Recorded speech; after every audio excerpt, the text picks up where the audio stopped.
Hello, hello, ladies and gentlemen. This is your girl Mitzi, and this is Mitzi. Let's think about it. Today, we are thinking about self limitations and self beliefs, that really restrict us. I have a special guest on the show. Bri is here because she's going to help us realize through someone's personal experience how you can really break these chains that we put ourselves in. So, go ahead, Bri, take it away. Yeah, well, thank you so much for having me. I'm really excited to be here. There are so many places that I could sort of just spiral down right now, but I guess I can give a quick introduction. So my name is Bri Tartaglione. I am a motivational speaker, as well as a podcaster, a certified school counselor. I do a lot of emotional wellness coaching as well within my business. And if we're sticking on the topic of limiting beliefs, really what we're going to be speaking on is how do we rewire our own thinking so that beliefs serve us rather than hurt us. And we can do that. So if that's the direction you want me to go down, I am very happy to do so. Yes, yes, I do. I would love to get that more in depth because I know because you have those many roles, you can really go in depth in a lot of areas. Let's be honest. You can really go anywhere and everywhere if we allow your mind to wander. So that's why I want to kind of like focus today on just limiting beliefs. And I guess one of the biggest things that I hear other people go through is that when they're going through their self-growth and they're trying to change their boundaries with other people and they're trying to change their thought process, the hardest problem that they deal with is other people bringing them back to their old selves, and then those limiting beliefs comes right back again. What would you say to people like that who are going through that type of situation?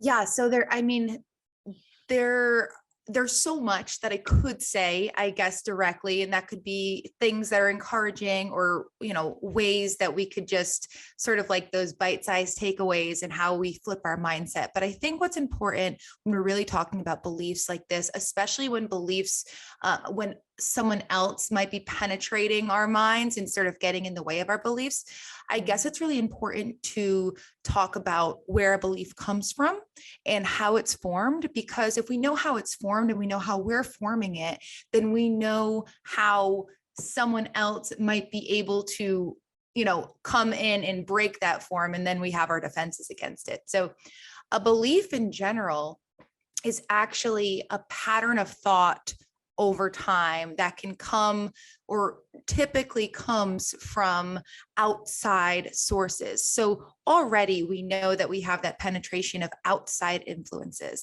Beliefs, a lot of times, especially the limiting ones, will come from early childhood, actually from the day we're born. There's even research that they can come from being in the womb, so prior to. But if we're talking about, from the day that we enter this world, we start intaking information. Obviously, we're not so conscious to that information, especially when we're young, but we are interacting with everything around us, from our environment to our family, to, really every possible scenario. It's considered an interaction. So if we think of family and environment as the two main ones, our family and our environment are impacting how we move through the world. When the way a belief is born, so to speak, is that we're intaking all this information from family or outside individuals and environment. And when we intake it over time, it starts to imprint on our minds. Think, for anyone who knows winter sports or activities, when there's fresh snow on a mountain, then you go down the mountain, whether you sled, ski, snowboard. Even if you're not a winter sport person, which I'm not, I could call myself a sledder, definitely not a skier or a snowboarder. But when to go down that mountain on that fresh snow, an imprint is made into the snow. If you continue to follow that same path that you imprinted in that fresh snow, it will pack down further and further and further and really become tighter and tighter towards the mountain.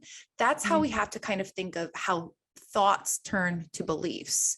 So thoughts are essentially, or experiences really turn to thoughts, turn to beliefs. So we experience something from outside sources, environment or family, that experience turns into how we think about something. So then we start having that thought over and over and over. And eventually, if we have a thought over and over and over, it starts to solidify as a belief. So these things, a belief comes often from the outside, and there can be positive ones and negative ones. A often very positive one is our belief and conviction in a religion or a spiritual practice.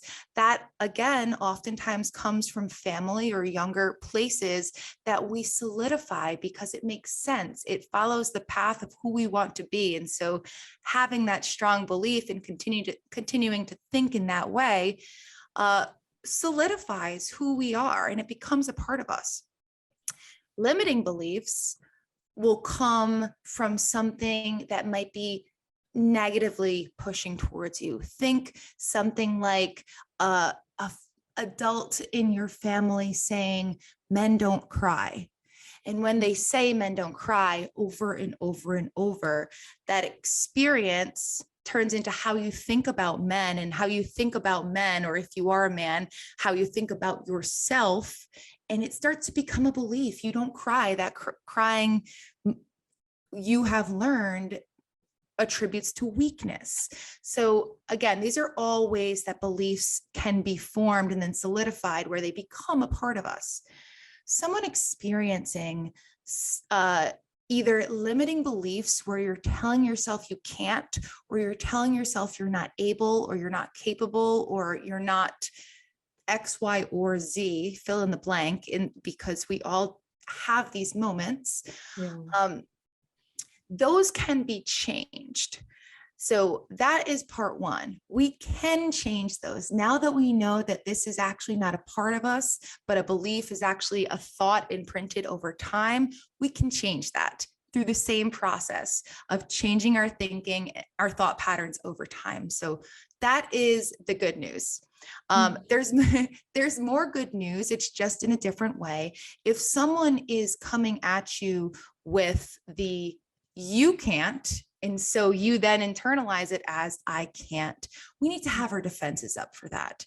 So we need to understand how to block these negative patterns, either with positive reframing in our minds, or to defend against them. We just need to be aware of the understanding of the language that's being used, and also understanding that people who might be trying to bring us down and by saying that we can't do something, or we're not good enough for something, again, those defenses need to come from our understanding of ourselves, and our understanding that someone who might be telling us that we can't is often coming from a place of them knowing that they can't. So we really need to be able, again, this takes practice. It's really easy to hear someone say with so much conviction, you can't do something. But when we recognize the language as negative and as not serving us in the way that we need to be served, we are our ultimate guide, whether that be psychologically, physically, spiritually, or otherwise. So we need to be able to understand that we're leading our guiding force, not an outside person. So that's kind of the long answer, but again, I'm happy to continue on sort of this path or answer other questions that might be related. Yeah, no, I think what you said was perfectly stated. I was just thinking of everything that you were saying, and it made sense. I was speaking with other individuals about topics like that, and it really does come down to that right there. Everything that you said about perception and about acceptance and about other people projecting out so their own feelings onto others. And, those are the issues that causes other people to have that self-doubt and that fear of everything and anything. Anybody can really put that fear in front of their goal or their desire, or what they think is best for themselves. And I think that's when our moral judgment inside of us needs to really kick in and decide, is this really beneficial for us, or is this something that I can use as constructive criticism, or is this really not for me? And I think once we are able to separate those three every time somebody speaks to us and speaks towards us and at us, then we can really see that self growth happening in the moment, you know? And I think that's the key as well, is that we need to give ourselves time to speak so that we can have that time to think about what somebody else really says. And I feel like since we live in a generation where everything is so impulsive and everything is so right now, where everything needs a response right now, that a lot of the times, excuse me, people are getting um misunderstood, prejudged, they're getting offended because they took it in the wrong context, and I think that is the biggest thing as well, is that it all ties into limiting beliefs and what we believe and how we really see ourselves. And I am truly inspired by your story. I hope you don't mind. Can you tell us a little bit more about your story and how you really overcame your limited beliefs when you ended up becoming paralyzed? And how exactly did you become paralyzed, if you don't mind me asking?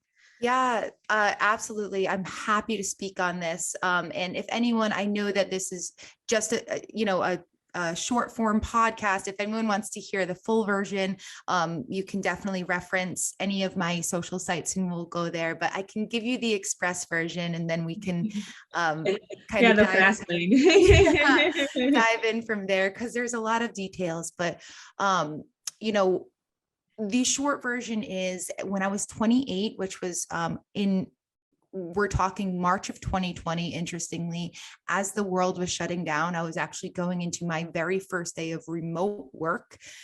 So too was my body, out of nowhere, really. I had no idea I had this rare medical condition, which I found out that I did, which is a condition that basically my immune system goes into overdrive and attacks the healthy cells in my brain and my spine, which can essentially render me a lot of other things other than just being paralyzed. So this specific incident, and I cross my fingers and pray that this will never happen again. But again, this is all part of limiting beliefs and, how I move through the world now, because it could happen again. But my body went into overdrive, attacked my brain and my spine, and I was paralyzed for several weeks from the waist down as well as the neck up. So my ability to speak, I was 100% paralyzed from the waist down, about 80% from the neck up. So I could still speak, but the way that I reference it is, if you've ever gone to the dentist and they've put that numbing stuff in your mouth, that's basically, that was really my ability. And at the time that this had happened, again, I said I was 28. Doctors weren't sure that they were, one, going to even find the cause of it, because it was so strange and very, very rare. Again, so they didn't even think to test for what I have. But also, they didn't know if they were going to be able to fix it or cure me, essentially. So we had conversations around the fact that this could get worse, the possibility of me being in a wheelchair for the rest of my life, the possibility of amputation taking place, and the possibility of several other things, including the fact that since we knew the localities were in my brain and my spine, the fact that anything else could essentially be taken from me at any point in time, meaning my cognition, my speech, my awareness, my senses, sight, smell, taste, any of those things. So I was in the unknown as what I would have considered a really healthy individual at that time. So you just don't know what's going to happen. The doctors were able to find something that they believed would work. And several days into this treatment, my sort of ray of hope was that I wiggled a toe, which was like felt like a miracle Everything. to me. Yeah. It was absolutely everything.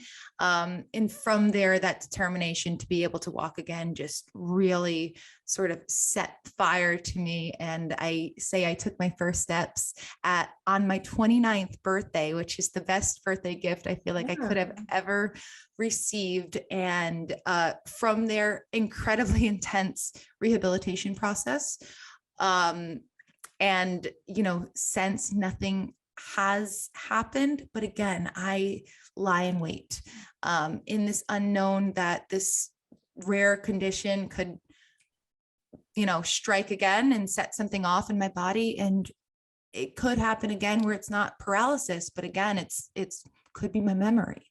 It could Yeah. be my my sight. I don't know.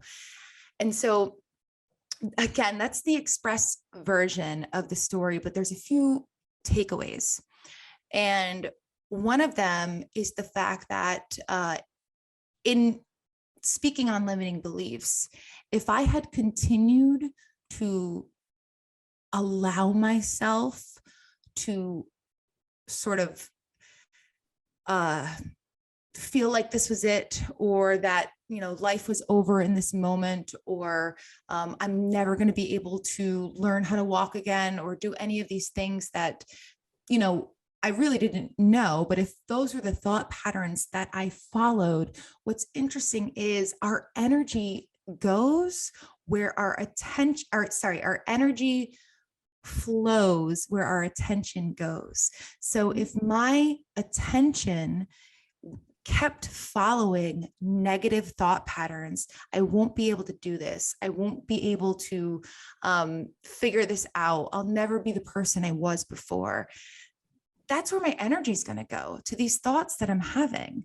Your energy goes where your attention goes, or attention flows. The actual saying, I'll have to figure out if it's which one is flows and goes, but Potato, potato, right? potato, potato, and they're interchangeable. That what we focus on, we put our energy towards. So if I continue to focus on the negative, all of the things that I thought I couldn't do, then if my mind and my body, they align, not all the time, but if my thought process is leading the way, my body is going to follow. So if I'm saying I'm never going to be able to walk again, maybe I'd be able to get a couple steps out. But if I continue to tell myself I can't, I can imagine that I wouldn't have sense run a marathon distance. I wouldn't have sense pushed my body outside of its limits, because when we think that we can't, there's no place for us to step into the discomfort of let me try. And that is one of the biggest takeaways, is that our mindset in the face of trauma, difficulty, anything that is uncomfortable for us, and there is obviously a spectrum of what that could be. Again, and I say trauma specifically because that's not just discomfort, that is a lot of other things, but trauma comes on a really large spectrum as well. In the counseling community, we call them, big T and little t, and and you can have a double big T, because trauma can be really, really debilitating and really life-changing. However, if we allow what happens or happened in our life to continue to dictate what will happen in our lives, we're not being fair to ourselves. We're not giving ourselves the fullness and the richness that we deserve in our lives. And I had this conversation on a separate podcast, and I feel like it's always worth sharing now in terms of fear, because fear is what blocks so much of who we are, so much of our potential, and it can be incredibly heightened in the face of trauma. And fear has a place in our lives, but that place is not our whole lives. And that's what we need. Yeah, that piece right there is such a huge takeaway, because again, I can only use myself as an example, but right now I'm living with the rare condition that I said can take any part of my life at any time, a condition that is actually onset by viruses and vaccines.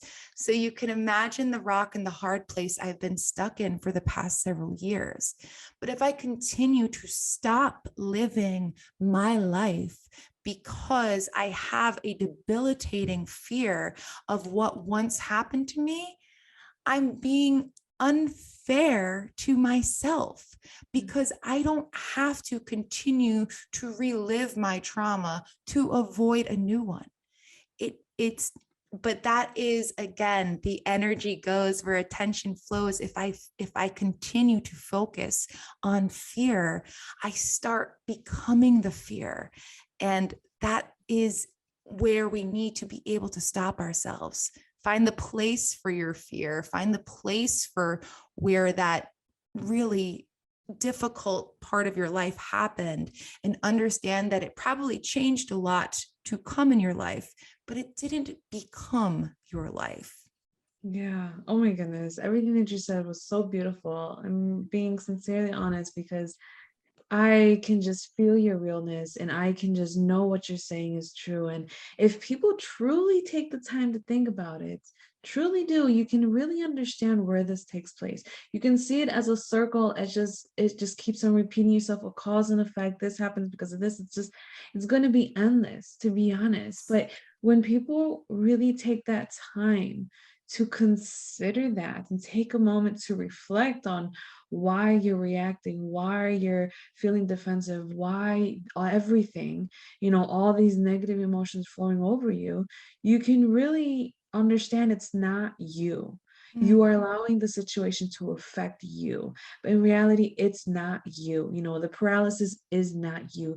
Yes, you have this condition and it can pop up again at any spare moment that it feels like it, but it does not define you. It's not all that you are. It's not motivational speaker blank disease. No, that's not you, and that's beautiful that you were able to really learn that, because sometimes people don't learn that at the age that you were able to learn it. Some people, sadly to say, have to learn it years in their life, then to reflect back and realize, wow, I could have avoided so much.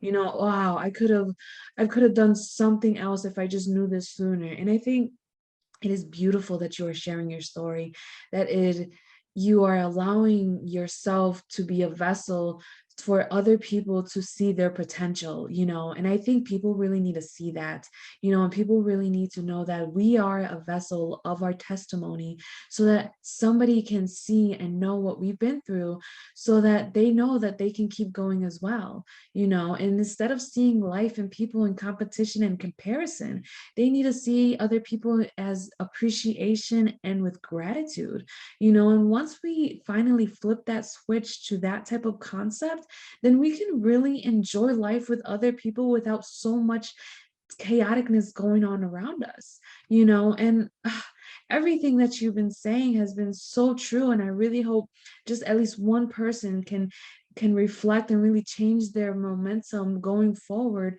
so that they can have a joyful, peaceful life. Because if you were able to continue on living and finding peace and finding joy in your life, then why can't somebody else? You know what I mean? Why can't they figure that out as well? So I truly thank you for being that vessel and being that person to share your story and try to want to help somebody, because you could have kept your story to yourself. You could have kept that energy to yourself. You could have kept that change to yourself and not help somebody else. There could be somebody right now at this very moment going through what you've been through and what you went through, and be stuck and not knowing what to do. Well, honey, it's not like that. You can completely move forward. So, Bri, to wrap up the show, what would be some great advice that you can possibly give myself or my audience that are possibly listening? Absolutely. And thank you so, so much for those kind and encouraging words, because I mean, the power behind what you're saying is absolutely, I mean, spot on. Thank you. Seriously, because that hit me for sure. Um, so something that I really like to leave listeners with is this idea of self-efficacy. So I'm Mhm. going to define that because it's like, what is this? What does it mean? And Yeah. my whole business, my speaking career, everything that I'm doing right now is defined by the saying, buy into the possibility of you. And that is essentially what self efficacy is. So, self efficacy is understanding that you have the capabilities and the power beyond what you're able to see that's right in front of you or in your peripherals. Yeah. So, your abilities that lie outside of your peripheral vision are still there, even though you don't have sight on them. So, buying into the possibility of you is knowing that you are capable to take on challenges, obstacles, and whatever it is that's going to come your way with success. And success doesn't look linear, success looks really wavy and curly and crazy. But you can take those challenges on, even though you have never taken those challenges on and you don't even know if you have the skills to take those on. Self efficacy is knowing that you're going to figure it out. So I encourage everyone to buy into the possibility that outside your realm of vision is the next part of who you are and who you can become. So don't allow yourself to stop becoming just because you can't see what's necessarily next in front of you. Mm, beautiful. Oh my goodness, Bri, you're amazing. You are So absolutely amazing. I much. would just love having you on your show. You radiate a type of peace and just calmness that I can literally just talk to you and just chill, have a cup of coffee. I'm serious. You are awesome. So if anybody in my audience wants to know more about Bri or would love some advice or some tips, on this and other great topics, please go check her out. I have her website on my page. I have her beautiful photo on my special guest. Her link to her website is right directly. You have access to her podcast, access to all that is Bri, and you will most definitely not be disappointed because I did not know what I was getting myself into getting into this interview, but leaving, I most definitely gained a lot more than what I came in with. So I truly thank you for your time, and till next time, y'all. Bye.